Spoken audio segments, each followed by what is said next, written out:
Hello, everyone. This is JVL here with my Bulwark colleague, Andrew Egger, author of the Morning Shots newsletter. Hit like, hit subscribe, follow the channel. We got big news overnight where it turns out that the Department of Justice attempted to indict 6 lawmakers who had put together a little video saying, hey, just a reminder, if you are part of the U.S. Intelligence Committee or the Armed Forces, you have sworn an oath to not obey illegal orders. And the Department of Justice attempted to secure criminal indictments against them and were rejected by grand juries. Andrew, there's a lot to talk about here. And if we wanted to start with the hopeful stuff, we would talk about how it turns out that the criminal justice system is being way more resilient to authoritarianism than, say, like the university system or the business community or even normal politicians. We'll do that second. I'd like to start with the bad stuff, though. There are a bunch of people who've been sitting on the sidelines being like, well, I'm waiting to see if we cross any real red lines. It seems like an attempt to criminally prosecute opposition lawmakers for saying that people should obey the Constitution might be a red line, even if it failed. Yeah, it's not a great situation. I mean, it really speaks to how insane this entire storyline around these 6 lawmakers has been, that by some metrics you might call this only the third most insane sort of development in this story. Right after they released that video, I'm sure you remember, Donald Trump had maybe his biggest like Truth Social bender of all time, where he was retweeting calls for these people to be hanged. He was saying, this is seditious conduct punishable by death.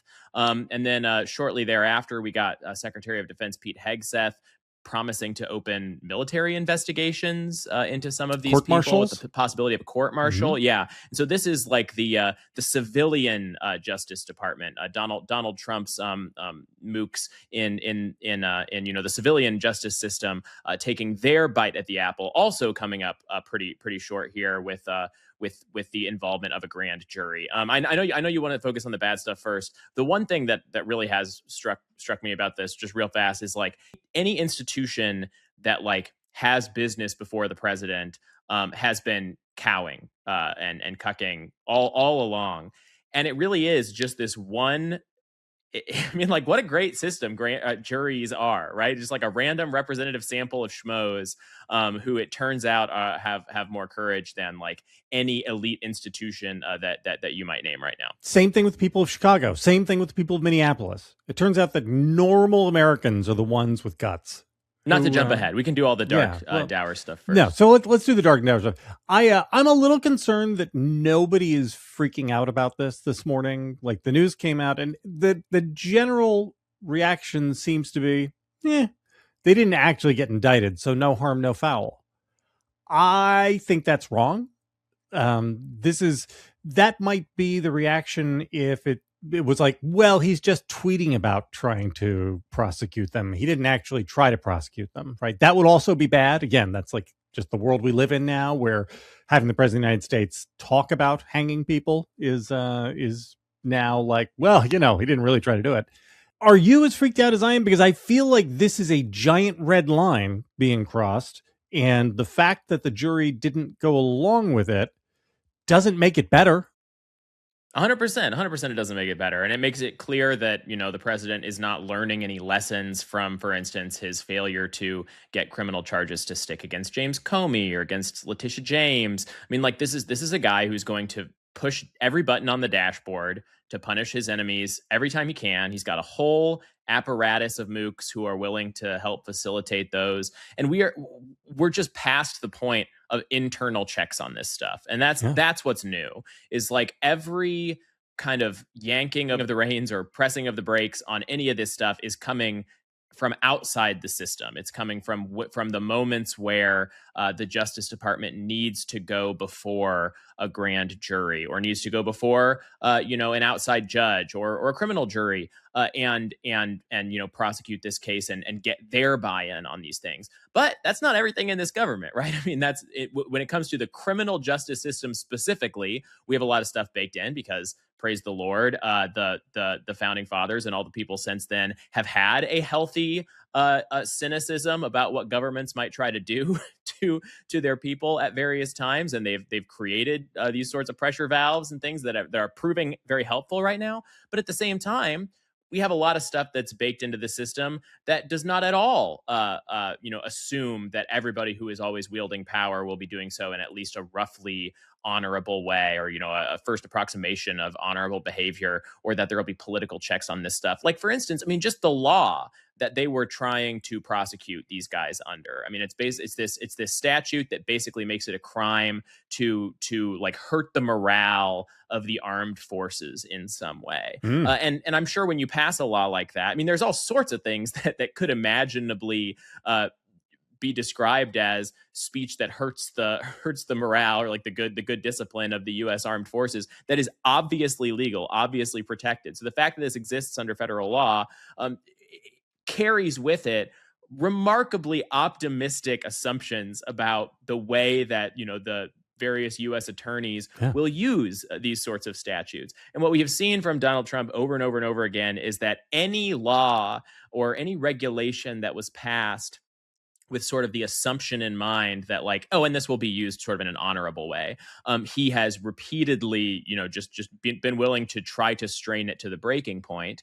And this is just the latest example of that as well. So it's not there's going to be some rebuilding and some reassessment of some kind of cozy assumptions around this kind of thing that is going to need to take place if we ever get the opportunity to do that later. Yeah, I mean, we should be so lucky. So this is a separate but related issue. Your friend Nick Catoggio had a very good piece the other day about what is happening with just the staffing of the Justice Department and the turnover, because what we're seeing is we're getting mass resignations.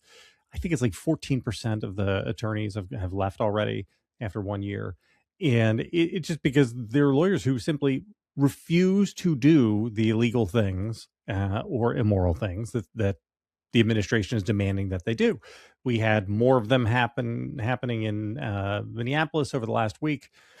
And what Catoggio says is like, you're going to wind up with real destabilization because of this. So you're going to have all these job openings. You are not going to have qualified people applying to fill them. It used to be that these were gold star jobs that, top flight lawyers wanted.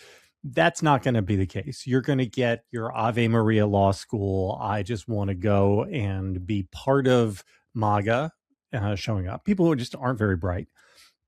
They're going to wind up getting hired because it's going to be like with ICE. Like, we just got to throw bodies at the problem because otherwise everything isn't working here.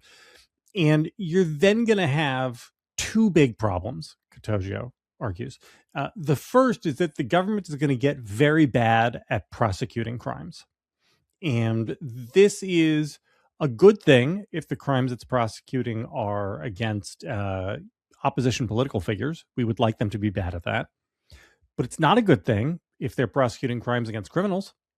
Like, there is still crime in the world, right? I mean, for instance, in Minnesota, the welfare fraud cases, those things should be prosecuted. There's organized crime in the world that should be prosecuted. If the government no longer has the talent to successfully prosecute real crimes, that's bad. But the other problem, as you hollow out and you get all of these people in there who are total mooks, they are going to not be able to enforce like the administrative orders coming down to them from the judges. There are people who aren't really interested in doing that. And so what happens when you wind up in a world where the court can order the government to do something, and then the reality is like enforcing that order is all but impossible because you've got, again, you can force one lawyer in one case to do something, but you can overwhelm the system if you just have like lawyers everywhere not doing what the judges tell them to do. And that they're like everything else Trump is breaking, this can't be fixed with another Democratic president, right? So you get like a Democratic president or even a good liberalism loving, rule of law loving Republican president, like Nikki Haley, like What's she going to come in and fire all of these idiots who were stuffed in? Like, then you wind up with the same problem. You're short staffed. And how are you going to be able to recruit people to come in if they know that 4 years from now their careers are over because they've got JD Vance or, God knows who else running the Justice Department? I think you get dark real fast here about permanent damage being done to not just the institution that is the Department of Justice, but to the ability to enforce the rule of law at the federal level. Am I over-indexing on this? No, I think we get really sick of telling different versions of this same story, which is good news. Another beneficial thing that was underpinning the whole system that we have sort of taken for granted our entire lives just vanished. There's no real obvious way to put it back, and we're all going to get to learn how important it was in retrospect. Being just sort of like a civil servant attorney for the federal government, one such thing, right? I mean, these are not people who get paid an astronomical amount of money, certainly not relative to what they could be making in private practice. Right. They tend to go into these lines these lines of work for reasons of civic mindedness. That's the reason they're in the Justice Department in the first place, as opposed to, just doing random corporate law at some firm somewhere. And if you get rid of sort of just like all of them immediately, it's not like you can even just bring them back. It's not like 3 years from now you can go get all those same people, be like, sorry about that, would you mind coming back into first of all, you've ruined their entire their personal sense of kind of the rightness of their own choices for having done that in the first place, because by taking the high road in the past, they in fact just subjected themselves to this like Kafkaesque torture dungeon of a line of work, when they could have just been kind of happily kowtowing to Trump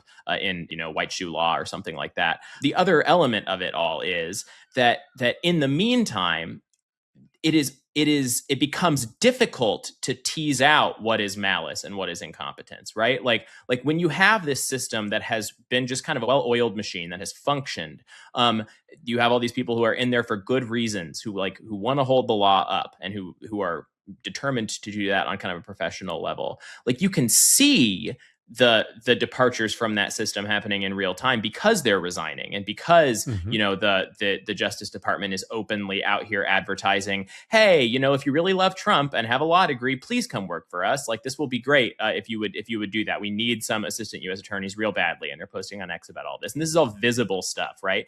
And in the meantime, you can kind of see the immediate term consequences, like in Minneapolis, where what you're talking about, the judges just giving order after order after order, like, hey, you ICE don't actually have the ability to hold on to this person anymore. You actually have to release them. And these orders are just going unheeded by the dozens. And the stated reason why from these, Justice Department / ICE attorneys is, well, look, like, there's just too many of these. We're like overworked. We don't have the ability to deal with all of this. And right now, in real time, you can draw the very obvious through line from the one thing to the other. Like, it's your fault that Mr. Donald Trump and all of your mooks, it's your fault that your people are so overworked that they actually cannot comply with these judicial orders, even if they wanted to, because you created the material conditions for this. But if this is still the material conditions several years down the line, we will end up in a situation where these sorts of things are not traceable to any specific human action, other than the just kind of complete destruction of the system that has previously existed. And it will be like you think this is bad in terms at least we can at least we know where the buck stops. At least we can analyze it. At least we can say, like, here are the obvious reasons why these things are happening. They're doing it on purpose. They want it to be this way. A few years into all of this, if there is not some sort of heroic Herculean effort to just establish like ordinary baseline rule of law stuff throughout these departments, it's going to just be like so systemically rotten that we will just have, it'll be hard even to talk about it. Malicious incompetence is how I think of it. My concern is that the way to fix this, the only way to fix this really, is to have the letter of the law spell out everything. And that's a recipe for disaster, right? You can't, the rule of law can't function when you have to say all of the things out loud specifically, because then, I mean, it just, there isn't enough time in the day. So for instance, like with ICE in Minneapolis, A reform of this would be that in these matters, it isn't just the Department of Homeland Security on the other end, or immigrations and customs enforcement on the other end. It is specific named individuals at every single layer, right? From the person who's the head of the agency, down to the person who's the head of the field office, down to the person who is the shift commander, down to their sergeant, down to the person who actually is in charge of processing paperwork. And their names are attached to these complaints so that they become criminally liable if they don't obey court orders. And like, that's just not workable. It's not workable. You can't live like that. Okay. I told people we would do some good things. It's kind of amazing that these grand juries keep saying, get the fuck out of here. I mean, there is a, the old joke in this is that you can get a grand jury to indict a ham sandwich. It is so hard to fail to secure grand jury indictments. It's so hard to do. I mean, I don't want to say you have to try not to, because that's not true, but you have to be really bad at your job, or the evidence you present and the charges you are levying have to be so unbelievably unpersuasive to fail like this. And it keeps happening over and over and over and over. That's an amazing testament to like actual regular people in America. Yeah. I mean, it's actually a great system. Juries are just a great system. It is in fact true that you are not going to get a better shake from anywhere than a random representative sample of sort of like algorithmically selected whoever's. I mean, it's like there is a genius in that, right? I mean, this is the moment that we are living through right now that really does just show the genius of that, where it's like, in theory, you might get like more learned judicial outcomes if instead you only let lawyers on there, if you only let this or that sort of like credentialed member of elite society participate. But it is exactly the credentialing bodies and is exactly the people who have, these things to lose who are the most co-opted right now, because Donald Trump will put the thumbscrews to anybody he can for any reason. And this is kind of his political genius, is everybody knows that there's nothing too small, nothing too petty that he won't punish you over. So you just have to do what he wants all the time and just hope that that's enough. And it doesn't work on juries because you can't apply it at a population-wide level because there are no like power centers to push on. So it works. It's been nice. It's one good thing. I don't know about you, but I'm sort of waiting for MAGA to turn against the jury system. So Mike Johnson was doing a little walk and talk, and he was asked about this, and this is what he said. I'm going to reserve comment on this until I review that. That's the first I've heard of it. I mean, I think that anytime you're obstructing law enforcement and getting in the way of these sensitive operations, it's a very serious thing, and it probably is a crime, they probably should be indicted. But they were just reiterating the law that members of the military should not have to obey illegal orders. Yeah, but I think they went further than that. I think they were suggesting that they disobey the orders, and I think that crosses a line. So it was very serious. I'm glad due attention's been paid to it, and I hope that they straighten up their act. Yeah, well, there it is. I think anytime you're obstructing law enforcement and getting in the way of these sensitive operations, it's a very serious thing, and it probably is a crime. And yeah, they probably should be indicted. So I guess he's not calling. He's just one man expressing his opinions, I guess. It's a free country. You're allowed to say that I think a jury reached the wrong verdict, the wrong conclusion, the wrong verdict. On the other hand, he is the Speaker of the House, and it seems like maybe a better thing to say would be, I myself would have reached a different conclusion, but I respect the process and the wisdom of the jury. I don't know. Or the verdict of the jury. This is very far from isolated. Like you mentioned, like MAGA starting to turn against the jury process. I mean, that has begun in a lot of these places. Like if you look at, for instance, the killings of Alex Preddy and Renee Good in Minneapolis, one insane element of many insane elements in those stories was the way that federal law enforcement kind of closed ranks around those officers, did not let local and state investigations move forward at all.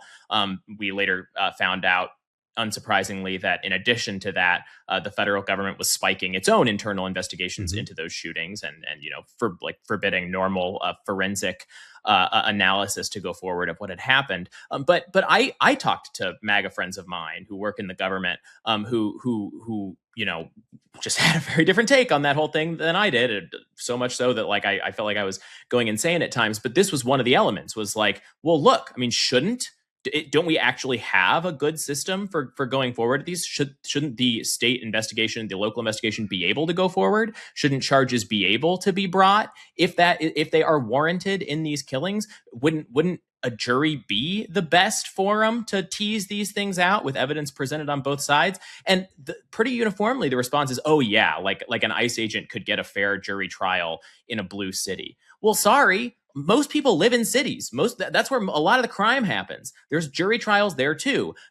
Maybe you have a problem with the political makeup of the jury pool in these various places, but they're still the only really fair way human beings have ever devised to get to the bottom of these things. And I'm supposed to be nod along and say, oh yeah, just because the pool would be predominantly Democratic, we should just let Kristi Noem handle it and figure out what the right way to mete out justice is here. But this is not an unheard of thought. This is actually part of the way that these people process these sorts of situations. And it really does go down to the kind of fundamental war that Trump wages on our system, which is not that it's him versus this sort of liberal system that pre-exists him, that might have these problems that need addressing in various ways, but which is a system. It is his contention that he makes to his people that it's just the war of all against all. It's just us against them. It's red versus blue, shirts against skins, order against chaos, and the idea that he, as the side of order and the side of the angels, could do damage to the actual procedures by which we pursue justice in this country, and the institutions that have enabled us to do that for so long. It doesn't even really compute for these people. It's a non-thought that you almost can't even get to lodge in their brains. Well, the good news is we're only 25% of the way through this term, and there's only 3 years left for the president to continue to wreak this damage on America. If you haven't done so, hit like, hit subscribe, follow the channel, because we'll catalog all of it. We'll do it until you're sick of it, as sick of it as we are. Good luck, America.